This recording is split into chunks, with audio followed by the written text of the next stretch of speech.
Hey, what's up, everybody? It's Jourdan-Cha'Taun. Thank you for tuning in to Chefish. Today we have Chef Briana Bri out of the east side of Atlanta. And ultimately, she went to school in New York City and studied at NYU, yep. which is no easy feat. if you don't know what NYU is, like the mecca of schools that you even really want to get into in the country. First of all, the melting pot, the different energies, and so first of all, coming from the east side of Atlanta and making it in New York, okay, because when I first landed in New York, I was making $7.49 an hour in the kitchen, coming from Seattle, Washington, and I was making like 14 to 17 when I left, up under the sous chef. So I'm like, oh yes, arrogant. Everything's gonna be great, and ultimately, it was a lot harder to get into. We've all had those super low paying jobs. I had definitely a 12 an hour job, and after that I was like, never again. I gotta step it up. Well, but after, I think that we'll get into that. I do want to come back to that, because talking about money and wages and in the kitchen is important to me. So when we get to the main course, we're gonna retouch that subject. But you studied food and like science, right? It was food studies, so it was more of an anthropological look at food and culture. Okay. So I specifically look at the Afro-diasporic food. Okay. Mostly from West Africa across the Atlantic to the American South, Louisiana, and then of course the Caribbean as well. Okay. See? So she really knows about food. She's not just saying she's a chef. She's really a chef out here. She probably has more knowledge than a lot of chefs, actually. Because once you study, that takes you to the next level mentally. But when she was studying, right? She had always been in the kitchen. It was something that you picked up naturally. And so at some point you started working in restaurants. And so that's like my brief bio to introduce like who you are. Okay. But now she's at Rocksteady Atlanta as the executive chef, which is one of Atlanta's top premier spots to go to. And she was really a pastry chef. So we for sure are about to get into the main course and talk about how she slid, because it's not an easy task to do sweet and savory, and definitely not easy to get the respect in the kitchen. So thank you so much for joining me. Thanks for having me. I really appreciate her time. It's a busy Monday, and chefs usually have a lot of work to do. And so thank you so much. No problem. Like, you don't even know. Not a problem at all. My pleasure.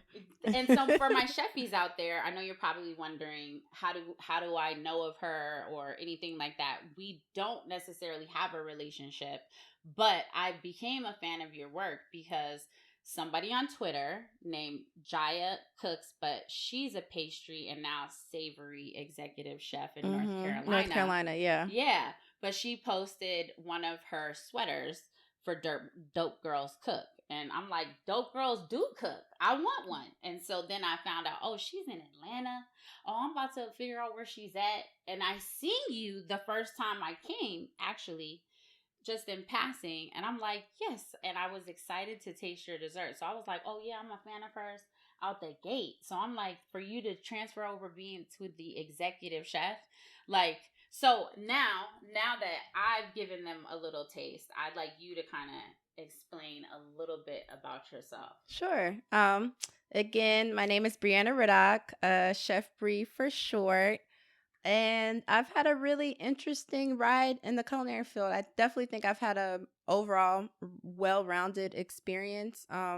So I've come from the kitchen and I've come from the editorial side with cooking. So I feel like I really started off as a blogger, like probably in my early 20s.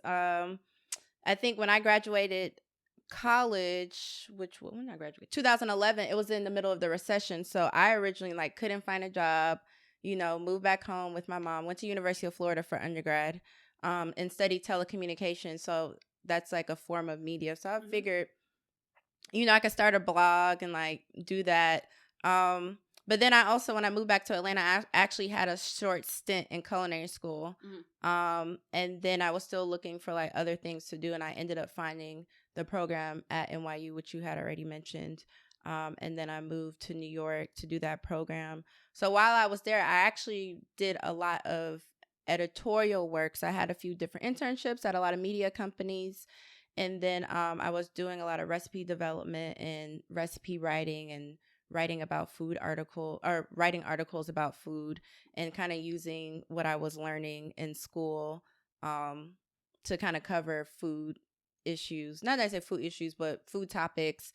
And then I actually got a grant while I was at NYU to study in Paris. So I went to Paris for a couple of months because NYU has a Paris location. Right. And I studied African chefs in Paris because there's a lot of Africans in France, because France colonized a lot of African countries. So there's a lot of French-speaking Africans that also reside in France and in Paris. But I feel like, from what I learned about you, that you really picked up the camera early, way before, because you started cooking for your mom. And that's where, to me, from what I picked up on, where it kind of started. Yeah, so I guess I was super blessed because I didn't know like other people's parents didn't cook every day. So my mom cooked every day. So, I mean, she was the mom's mom where she cooked every day. She made our plate. Like, I don't think we started making our own plates until like maybe high school, where she was like, okay, you guys can do this yourself. But she made breakfast for us every day. She came straight home. We love it. And cooked dinner. So I learned just the process of continuously cooking from my mom, but I also think I learned more of the culinary techniques from watching Food Network. So that was in the 90s, where like Food Network was like the thing, and I was obsessed with Food Network. From my mom said I was watching it since I was like a toddler. So I was already naturally drawn to cooking unknowingly, just naturally, and because you had an easy bake oven. I had an easy bake oven. This is what I'm saying. It repeats it. Yeah. You know what I'm saying? I had the easy bake oven, the super original one. It was more of like a square, boxy one. Like the new ones pink? Now, it was like off-white or maybe like white. I don't even remember. But now the new ones look all kind of like high-tech. Yeah. And then you just mentioned blueberry muffins in our pre-show. And then I used to get the little blueberry muffin packets where it had like the blueberry pellets in there, like the little fake blueberries, and, you know, bake that in my easy bake oven. But yeah, I think I learned the consistency of cooking from my mom, but the actual techniques and new ingredients from Food Network, because my mom is Jamaican. So even though I was born and raised in Atlanta, I didn't necessarily eat Southern food at home. So there's a lot of stuff that I didn't experience that was traditionally Southern or traditionally like Black American food until after I left the house. So, and how old were you when that happened? Not until I was like 18, 19, 20. Okay, so I feel like now we're going to start diving into the main course. And so this is when you're starting to really work into the field. You're actually older now. Not super old, because you're actually younger than me. But so what I wanted to circle back to before we go there is, though, you picked up the camera, your brother's camera. So she was making dinners for her mom after work.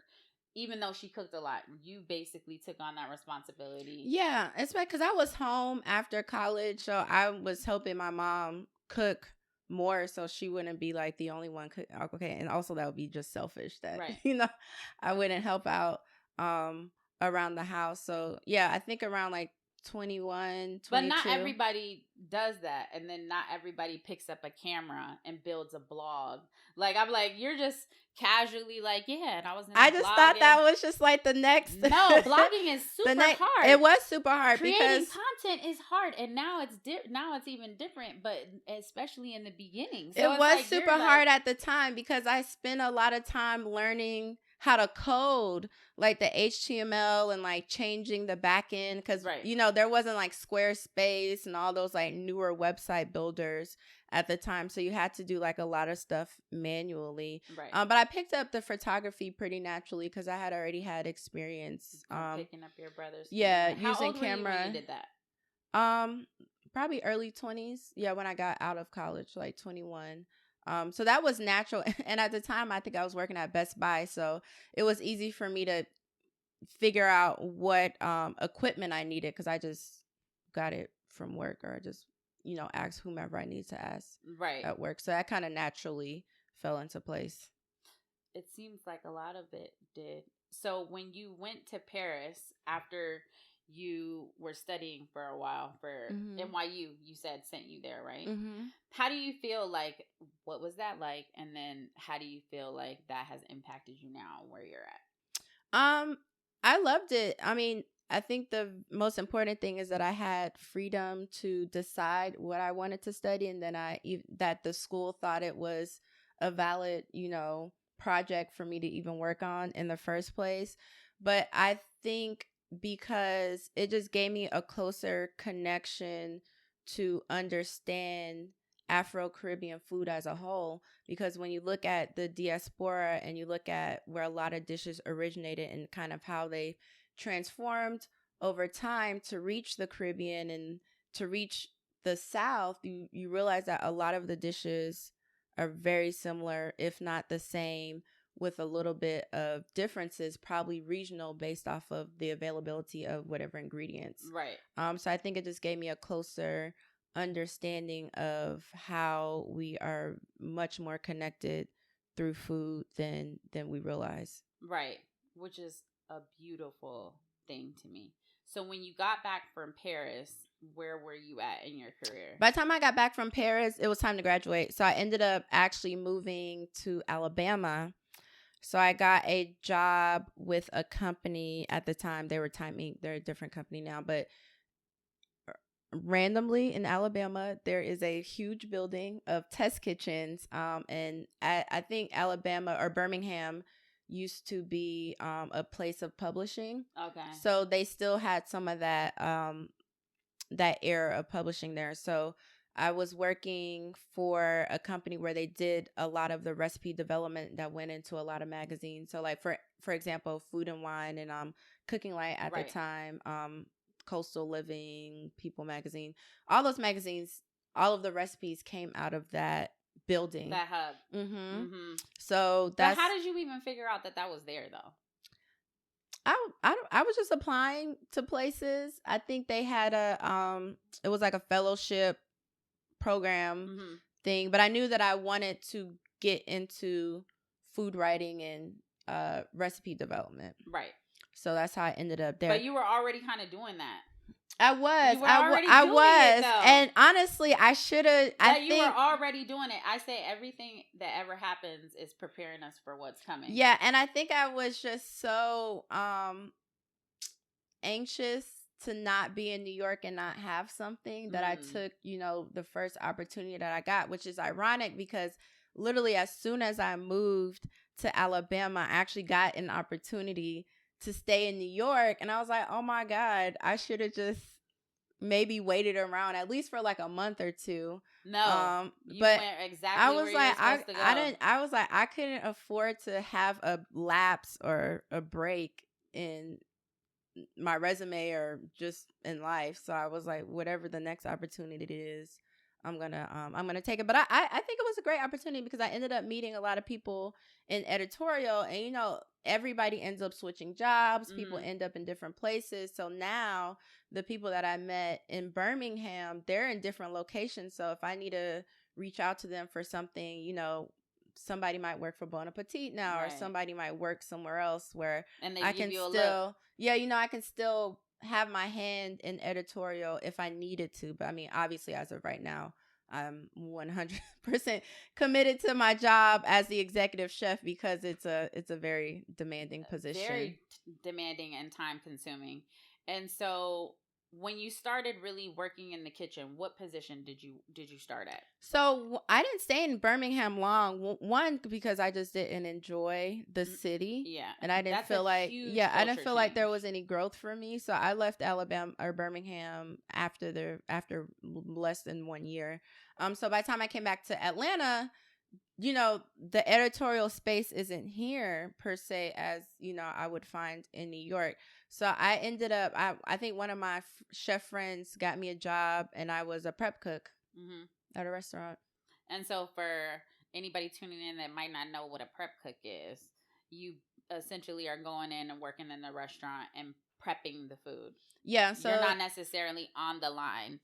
Right. You can be on the line, but usually that's not your position. You're prepping stuff that's going to hit the line, or if there's banquets or whatever is going on, depending on what type of kitchen you started out in. Yeah, so the prep cooks, they usually have a morning day shift to where they're doing most of the actual preparation for any of the dishes. So anything that takes a long time to cook, or that includes a lot of heavy knife skills. So that's like sauces, fabricating meats or breaking down any poultry or seafood, prepping certain things that take a long time to cook on the stove or a long time that cooks in the oven. And what kind of restaurant was that? What restaurant was that? It was like what kind of food was it? American, European, French, American fusion. Something. Yeah. A lot of things. They were a little mixture. Okay, and then from there, where did you start working? And then when did you also started doing dinner parties? So was this all in the same time frame? This was all in the same time frame. So I think I skipped over some steps, but after no, this is your we're trying to remember the timeline.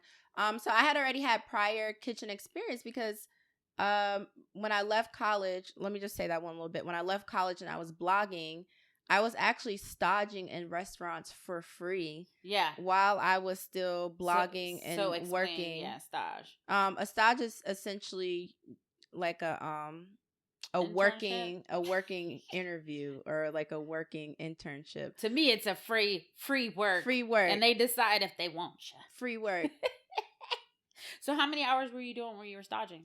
I probably used to go, at that time, I think it was at the Optimist. I probably was going in like maybe once or twice a week. Okay. And actually like working service, I was on garde manger. Garde manger is like the salad cold station. Mm-hmm.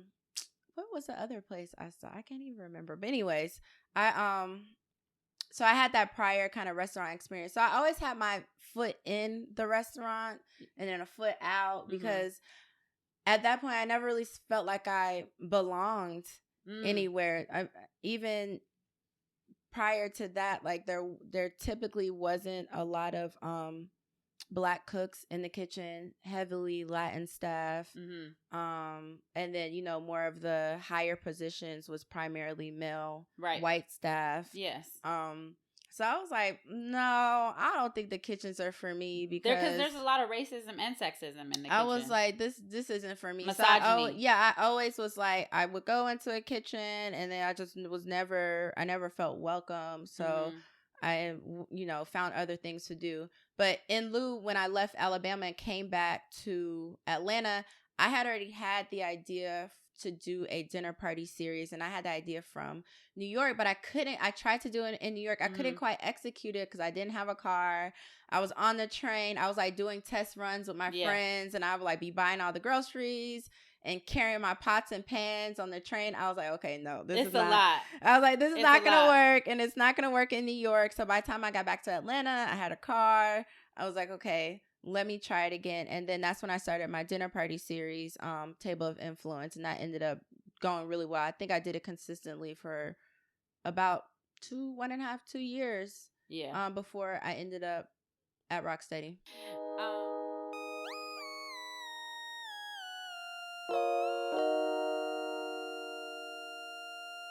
Puff was my first client, Sean Combs, and I was running around with pots and pans in literal plastic bags, right? This is how I hustled my position. I had the IKEA bags and like burns on my arm. Yes. So this is why I was bringing you back because I was like, hold on, like this mirrors what we got it out the mud. Like there's blood, sweat, and tears. And as women in a male dominated space, being Black women, Caribbean descent, all of that plays a part. And also a thing called like pretty privilege, being light skinned. And when I say pretty privilege, people assuming that because we look like is why we got to the places that we were in, right? And so when you're talking about running around New York City with pots and pans on the fucking subway, okay? Listen. Would not recommend. Would not recommend, but listen. Do you understand? Do you understand the work? Because so many people where we're at, especially in the chef industry, since social media has taken on a totally different form, right? Because when you're in the early blog, it's like you're in the beginning of how all of this really came about. So it's easy to say that you're a chef, but you didn't put in time and experience. And so if you were mobbing around New York City with pots and pans and plastic IKEA bags, that just says something about what's really in you. And then also ultimately what type of leader you are to make your executive chef position at Rocksteady. Because even in Atlanta now, it's heavily populated with Black people and Black women, but in the chef industry still to 2023, you don't see us in executive chef roles or serving elevated food. Like, so her food is complex but straightforward. It's not anything that anyone misunderstands, but you do pay attention to your techniques, your colors, your textures, like all of those things play a part, and the ambiance. There's live music at this place for people that haven't experienced Atlanta. And so like it's a big thing what you've accomplished and where you're at in your career right now. And so that's why I'm like, I'm just so happy that you showed up and made time for me, because she's a boss out here, you know? So I want you guys definitely to get your Google on even after this interview, so so you guys have a better understanding. But so you were carrying the pots and pans around in New York, and then you worked a few years out here, and you got your position at Rocksteady as a prep cook. So I started as a prep cook because the restaurant hadn't opened yet, and we were still in the initial phases of developing the menu. But of course, I had recipe writing experience, so even a lot of the stuff that I worked on originally when we opened the restaurant, a lot of those recipes we still make, like our jerk barbecue sauce, that's my recipe. The empanadas, that's my recipe. All of the desserts are my recipes. But how I ended up doing pastry was while we were coming the up. desserts was really the best part. I loved it. So I'm like super excited. Thank you. I'm like excited for what you're about to do there. So while we were coming up with the menu, nobody else had any pastry experience, and I only had some pastry experience because when I was I almost forgot about this. When I was in Atlanta, I actually worked at a French bakery. Okay. When I was in Atlanta, before I moved to New York, it was a French bakery run by French people, like a French couple. So I had that base of the technique because I think the French make the best pastries. The best. The Italians are right underneath the French. First of all, if you know how to make a croissant and you can make it all day, every day in your sleep, you're badass in the kitchen. Yeah. So I think I always had like some kind of like space in my heart for like Paris and France. And then when I was in New York, one of the places I worked at was a pie shop. So I just had general experience with pastry. So, but you started with the Easy Bake Oven, though. I started with the Easy Bake Oven. Let's shout out to the Easy Bake. I started with the Easy Bake Oven. So by the time while we were developing the recipes for the restaurant, I was just like, I'll work on the dessert menu. And then I just stopped doing prep and just ended up just doing pastry from there. So that's how I ended up becoming the pastry chef. And I wasn't the strongest at the time, but since that was the only thing that I was doing, yourself, though. I just kept but you trying applied yourself. They couldn't do it. Yeah, nobody else could do it. They couldn't do it. Nobody else could do it. You're over here minimizing. I just write recipe writing is hard as fuck. Because a lot of chefs don't write recipes. Yeah, a lot of them don't. That's the only way you have consistency. A lot of them aren't good. consistency with a strong recipe. So I do pride myself on the dessert menu because it stood the test of time. Right. Because everything's still consistent. And there's certain things I can't even take off the menu because it's just people like just want crowd it. favorites. Yeah, I'm like, oh, I'm changing the menu, and I take something off and everybody's all upset. Yes.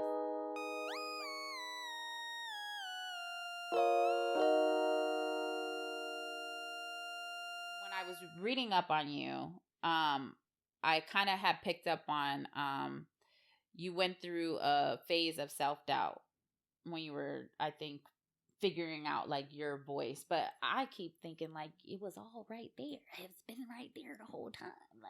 But like I told you, I didn't feel like I fit in anywhere. Right. Like, you know, I was trying. That's the one thing I am going to do. I'm always going to try. Like, I'm not going to give my validation to the outside world. Right. So I validate myself. So Right. I just constantly try. So to the outside, it possibly looked like I was like bouncing around and like, now I'm doing this and now I'm doing the dinner parties and now I'm doing pastry. You were working. But I was just trying, and like I can self-teach, you know, I can learn, I can read books, I can, you know, research, and everything you can figure out. Like I had the attitude that I can just figure it out. Like I feel like I'm skilled enough to have the basis. Right. You know, I had my knife skills, I had pastry experience, I had restaurant experience, I had editorial experience. You know, I had enough to get started, so I just figured it out. So, but how did you feel being in such a predominantly male dominated space? Like, well, how did you gain like your respect, I guess? Like, what did you go through like moment where you're like, you know what? Actually. So this is just a quick side story. So I think, and nobody believes me because I always say this, but for the longest, I was a super, super shy and very timid girl, like even up until after I left college. So this is a side story, but one of the odd end jobs that I had was I was selling cars. Okay. I love it. I know, right? So this is where I feel like I learned how to really like sell. Like, you don't nobody mess with me. So I was selling cars, and then I was around men. Mm-hmm. So I'm like, okay, I found myself in a space where I'm constantly around men. But what I learned, men don't back down. If they think that you owe them money, or if they think that, you know, they're the best at something, they're the best. Like, right. Even if they're not. Right. You know, and right. Even if they're not. Even if they're not. Or, you know, if they're negotiating, they just do whatever they do with confidence. Straightforward. I always say don't blink. And I learned the art of negotiation. Yes. And from there, I just learned to stand up for myself, because I was like, oh, if they're fighting over $100 on the deal or $500 on the deal, then I need to be fighting for my money too. I need to make sure all my checks are correct and I'm getting my commission. Get the checks cut and I'm getting my money, because that's what all the men were doing. So exactly. That's really where I learned to break out of my shell. I love that. She was like, it's a side story. No, girl, this is, because I'm over here thinking it's what you went through in the kitchen. And you're like, hold on, the real story. So that's where I learned to speak up for myself. I love it. So I just carried that with me ever since. And so that kind of goes into, I wanted to touch on, is contract negotiations. And, well, you already said earlier in the conversation, the lowest you had worked for, or when you decided to make a change, was like $12. Mm-hmm. So when you're negotiating contracts, what do you think people should know? I mean, you always want to do your research. You don't want to just do your research. Don't just be going and not knowing. You just don't want to just throw something out and hoping that it will stick. Like, for anything that I do, I'm like, I look at other job postings. Mm-hmm. I see what other jobs are going for, how much they're paying other people with the same skill set that I have, or, you know, if it's recipe writing, what are my rates? What are the comparison rates that other recipe writers are, you know, charging?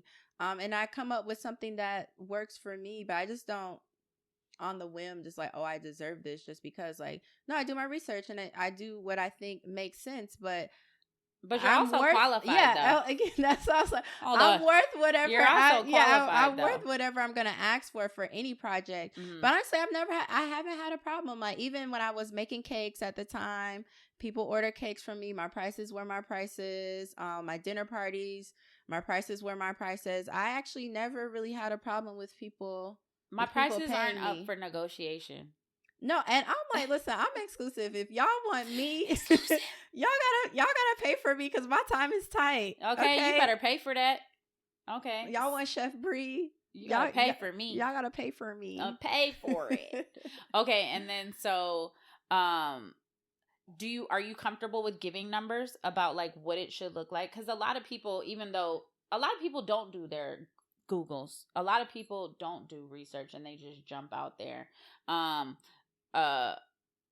What do you think is like the minimum that somebody should be taking in the market right now, up into what you think in the position where you're at, a ballpark range of where people you think should be? I'll probably give ballpark range. I probably won't give any super specific numbers, but I mean, I guess as far as like a prep good go, it depends on the restaurant too. Mm-hmm. You know, it depends on the restaurant. It depends on the caliber of the restaurant. It depends on the skill that you need to perform. It depends on the volume of the restaurant. So I think, you know, just even doing a simple search on Indeed or Career Builder, whatever other sites there are out there, just seeing you better look it up. That's what she's saying. You need to look it up. Just seeing what the going rates are, because it really does vary. Depends I've on the never city. I've never given a vary. I've always had like a price that I stuck to. That's pretty much what it is. My base of what I want. But a lot of people don't know that. And so there are things that you can get on and look it up and find the information. Yeah, and I do a lot of stuff based off of percentages too. So okay. I'll just let's say if I'm catering. So the way that I normally price my dinners, or if I was doing like a dinner party or whatever, mm-hmm. I do a 30% food cost. Okay. So whatever. You're not doing 36 or 34? What? Isn't it 36 or 34? My food, whatever I'm doing, it's max. 30. Yeah, max okay. 30. So whatever, let's say that's the a client, good book. Yeah, let's say if the client want steak, scallops, whatever. I'm like, y'all can have whatever you want, mm-hmm. okay? But also we're in an economy with inflation. So given the prices now, I'll approve a menu. And then I'll go back and estimate. I mean, I'm in the stores all the time, and I'm dealing with vendors all the time, so I have a general idea of what costs what certain items cost. Or like, if I can get something at Kroger, if I get something at Publix or the farmers market. Yeah, because when you're catering, and even private chefing, sometimes you go to 3, 4, 5 stores. You go to a lot of places, so so that's time. That's working time. Just for y'all that don't understand what it costs. So I'll price out a guesstimate of what I think my budget is gonna be, and then I just make sure my food cost is at 30% because I'm spending so much time. And then I'm actually having to go cook the food and, set up. And I need to make sure that my margin is going to be 70%. Because at this point, I usually always have an assistant mm-hmm. or somebody work with me. So I have to have, some margin to where I pay my staff. But I pay my staff well. Right. Because I want them to come back. When you call. Because I need them. And I also want whomever to be like, oh, I love working for Chef Bri because she always pay us. Yes. Mm-hmm. So I never have a problem. If I call somebody, I'm like, yo, I need I need some help. I always got somebody to come help is me. Important. They know Relationships are important. They know important. I'm gonna pay them. They know I'm gonna pay them a fair range. Yeah.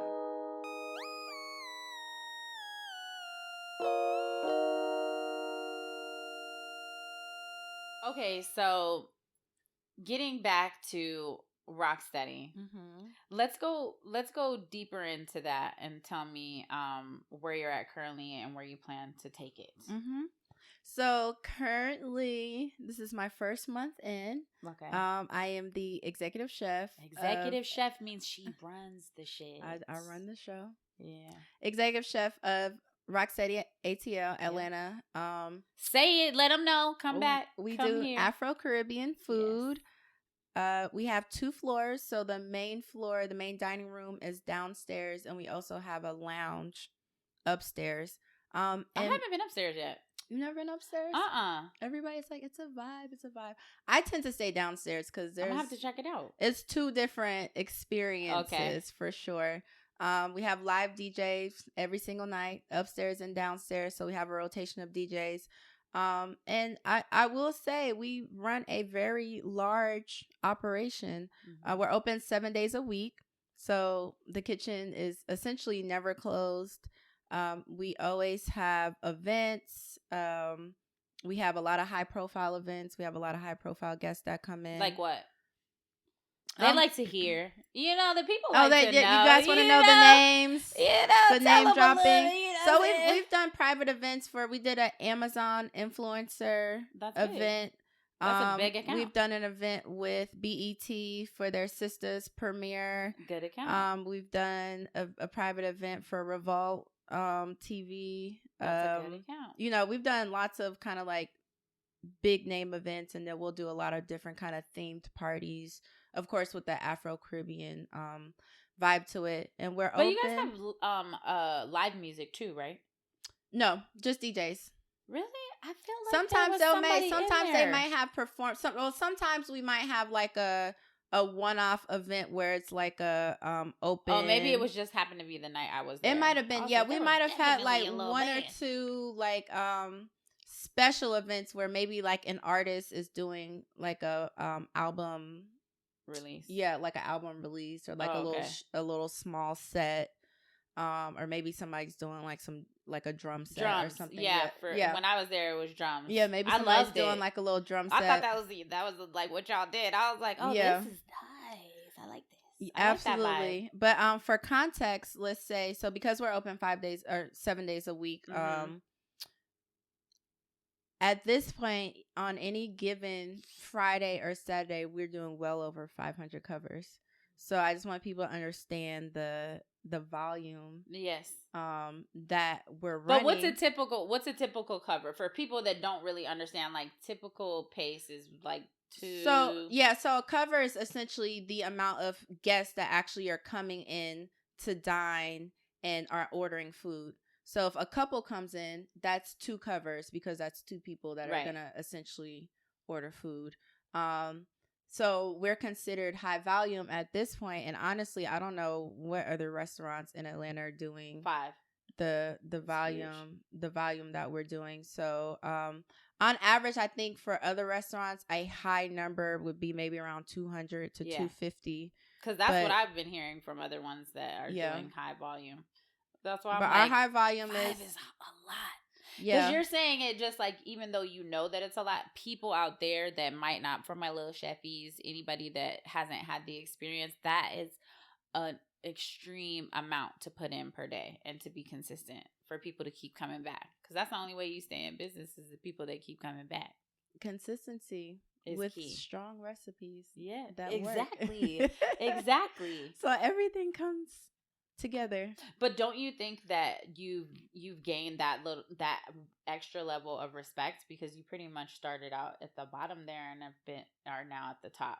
Yeah, I think my tenure, just seeing the different chefs that have been at the restaurant, understanding the culture of the restaurant and understanding how we operate, I think that has given me an advantage to be able to take on this role. Right. So as of right now, I'm just, figuring out, what vendors I have a lot of power, I guess I would say, because I get to figure out what vendors I want to order from. Everybody wants our account because we're spending a lot of money. Right. There's no way we're doing 500 covers multiple days through the week and even maybe 600 covers sometimes without spending money. So everybody wants our account. I have vendors always calling me.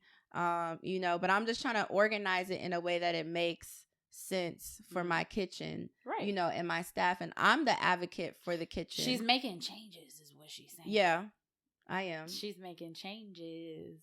So I'm just slowly flipping the menu as far as pulling off dishes that are not selling from previous chefs, switching out those dishes. It's hers now. Any dishes that we've had issues with, trying to fix those, pull those off, put up new dishes. We're working on we're working on a brunch menu, so we're gonna do brunch Saturday and Sunday. So working on that brunch menu. So it's a big operation. I have a big team as well. So I think also gaining the trust of your team, because they know I don't play. There's little to no room for error. So I'm definitely, like I told you, I'm reserved, to myself when I'm not at work. But when I'm in the kitchen, no. If I'm working, don't play with her. Because if I'm working and I'm moving all night, I expect everybody else to be working. If you're not working, I expect you to ask me. There's a lot of executive chefs who are not in the trenches. Because y'all not about to be standing up, not doing nothing, okay? Off in the corner. No, absolutely not. There's always something to do, actually. If you ever come and tell the boss there's nothing to do, that's like that means you're going home. That means you got to leave. Yeah, that means you got to go home. There's always something. Go ahead and clock out. Bye. But my team, they want to work. Everybody wants to work. So I mean, I always have stuff for them to do. Because you've gained their trust, but they're also like happy to be there, and that's really irreplaceable. Yeah, I think the true testament was it was my birthday on Thursday, and I was, I didn't really have any plans. Happy belated birthday! Thank you. Hey. And I didn't really have any plans, and then so I obviously I came into work. But everybody's like, why are you so surprised? But I was so surprised. Like, my prep team had got me a little wine bottle with chocolates and all these gifts. My pastry assistants, they have got me some gifts. My mom sent me flowers. And they're like, Bri, just go home. And I was like, wow, y'all really, I'm going to say this, but I was like, yeah, y'all really fuck with me the long way. You can't say that. I've been cussing you the whole time. Dang, wow. I was like, oh my gosh, you guys really appreciate me, because I was just going to come to work like normal. But they did send me home. So I worked a half a day. No, but a lot of executive chefs get to that position and they don't work anymore. Really, it's they shake hands, kiss babies, they work the books. No, I gotta stay on top of everybody because she's hands on. We're too busy. We're too busy, because if anything happens, management is coming to me. They're not gonna go to anybody else. So I pride myself on building up my reputation, and obviously I'm aligned with a restaurant that's really popular in Atlanta. So everybody thinks I'm personally cooking the food. People don't understand that. Everybody thinks I'm the one making the food. So, if they think that, then I need to make sure, I need to make sure that everything is on point. But I have to heavily rely on my team, and I'm constantly training. Like, I'm always like correcting people, because, anybody could be doing the same thing for forever, but get a little lax here and there, and we don't have space for that. I'm always on everybody's head. Yeah, I think when I was one of my chefs when I was training used to always put me in spots that I was like slower in.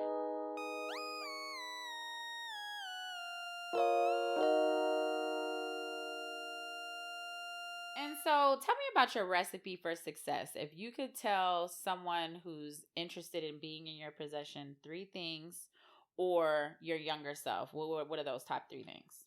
I think the recipes for success for me and also my team is consistently and constantly learning. Okay. The learning never stops. Even I don't know everything, and if I have a question, I'm gonna go ask somebody else. Okay. But always learning, always teaching yourself, solving the problem, being a self-thinker, thinking for yourself, thinking independently. Okay.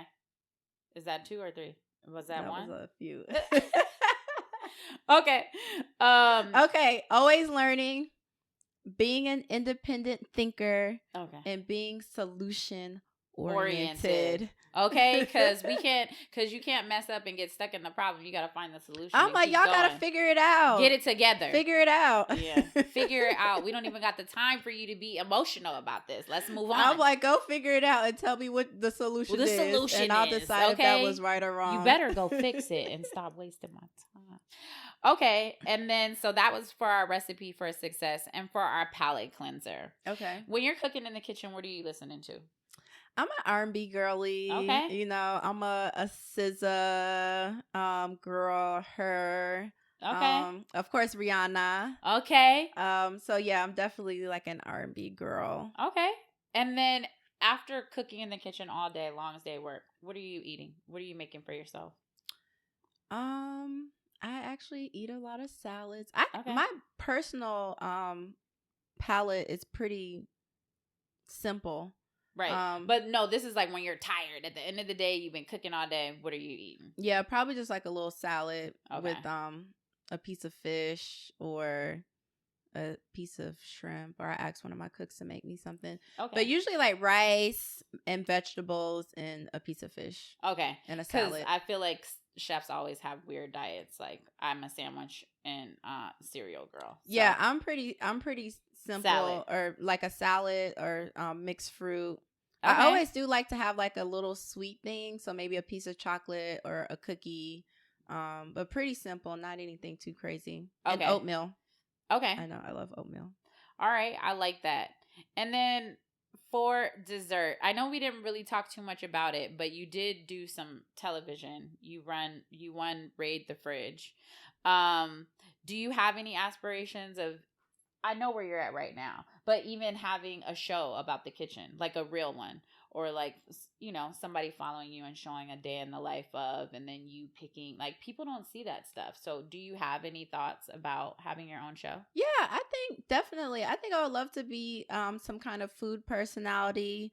I don't see myself being a chef in the kitchen for like 5 more years, because for me now it's definitely physically demanding. So I think I have a couple more years, but I would love to like transition into I see it. Yeah, I would love to transition. It's already a show right there. You better find a cameraman. Yeah, I would love to do talk that. To the bosses. I got the vision. I think so. I would love to transition into all right there. You have your whole kit and everything. A personality, or even like a travel cooking, Afro Caribbean situation. Absolutely, yeah. I'm gonna stay in the kitchen, but I don't see myself like trying to move to another restaurant or this is my last I always tell restaurant people, and my last executive chef I always job, tell people getting in to have an exit plan. Yeah. Have an exit plan. That's my exit plan. Thank you for asking. That's exactly what I want to do. Yeah, I see it, girl. Yeah. I see it. Watch manifest in like a year or two. I'm telling you, camera crew, all you gotta do is y'all better pull up to Rocksteady, because after a couple years, I'm done. I'm out the kitchen. Out of there. I love it. And so, for our wrapping it up time for our outro, where do you really want to take Rocksteady before you like close it out? Obviously my goal, I mean, we're a popular restaurant, so I want to make food. One of the top. Yeah. I want to make food that's popular. Right. You know, that's a hit that people want to become, because it's all over Instagram. You know, Rocksteady's all over Instagram. We're all over, TikTok. You know, I want to make food, and you nailed it as far as my style goes. That's exactly what my style is.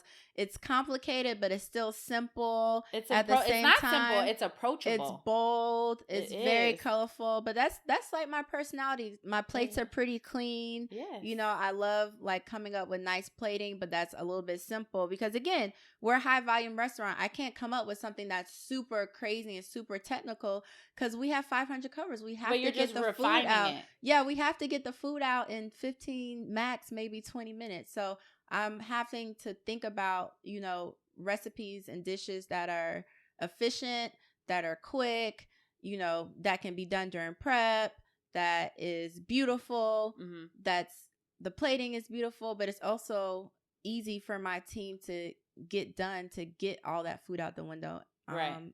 But yeah, which is a task in itself. So yeah, it's a whole thought process. Like, it's not just like, oh, but I like that you're taking charge and changing things as a woman in the kitchen. Okay, this is a boss right here. Right. If it got my name on it, okay. If it got my name on it, if you didn't know, it's gonna be done correctly. And so before we completely wrap it up, I know that you had a dinner party in Jamaica. Yeah. Are you gonna be doing more of those, or taking those on the road? Do you want to do that once a year? You already have a built-in team. Like, have you thought about that? I would love to do maybe Jamaica a little bit more consistently for sure. I still have family there. I did it at my family's house. Mm-hmm. It was so beautiful. I had so much support. Even the Jamaican Observer, the editor was there. Like, I'm like, oh, I'm popping in Jamaica. Like, y'all better not. Would you want to take it beyond there? Like Thailand, when you went to Thailand? I think I want to stay true to. I think I just want to stay true to the roots. Yeah, stay true to my roots. Like I don't gotta go past what I know. Like I don't have to go past that. But I would love to consistently, always do something in Jamaica for sure. I love that. Yeah, because I know like we have a florist. I had a lot of vendors. That's a show too. I just feel like I had a lot of vendors that I worked with, so I would love, for sure, I would definitely do another dinner party in Jamaica. So she'll be doing a dinner party series? Yeah, maybe. I wouldn't mind doing one across the Caribbean, like going to Trinidad, going to Barbados. Girl, I'm telling you. I'm an island girl. I'm an island girl. Hey, y'all better thumbnail that. I said all that. I see it already. Yeah, I'm an island girl, so I don't mind going to different islands. Okay. And so where can everybody find you? You can find me on Instagram. I'm like on Twitter now. I love Twitter, but everything is at Seasoning Bottle. One word, Seasoning Bottle. You better go find her. Okay. Thank you, Briana Riddock, for joining me. Thank you. And you better go check out Rack Steady if you haven't. ATL Atlanta, one of the hottest spots. Thanks, Cheffies, for tuning in. Thank you.